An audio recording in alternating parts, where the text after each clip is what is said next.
Hello guys, welcome back to the lecture. In this lecture, we are going to see installation procedure for VIM on the Ubuntu system. I'm going to use Ubuntu throughout this course. If you are a Windows user, you can skip this lecture and watch the next lecture for installation procedure on Windows system. The installation procedure for Mac OS is available in the resource section of this lecture. To install Vim on the Ubuntu, we will first open the terminal and we will update all the packages so that we are up to date with the current releases. To do that, we will execute the command sudo apt get update. Here it will prompt for the sudo password. We will give the sudo password. Now it is getting updated. Within few seconds it will be done. Let's wait for the update to complete.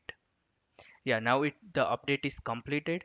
Now we will execute the command to install the Vim. For that we will execute sudo apt get install Vim. For few user it will prompt for whether you want to continue with the installation, yes or no. I'm going to press yes here and let the installation continue. Within few seconds the installation will be completed.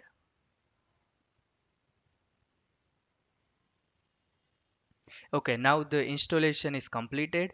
Let's just check whether the Vim is correctly installed or not. We will see by executing this command which Vim.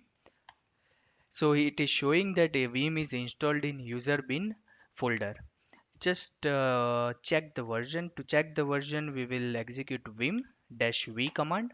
Here we can see the version which is for installed for Vim is 8.0.1453, which is the latest one. If you see the similar window in your system also, that means the Vim is properly installed. Now just press colon Q to exit from the Vim. Now everything is ready and we are ready to explore Vim. See you in the next lecture.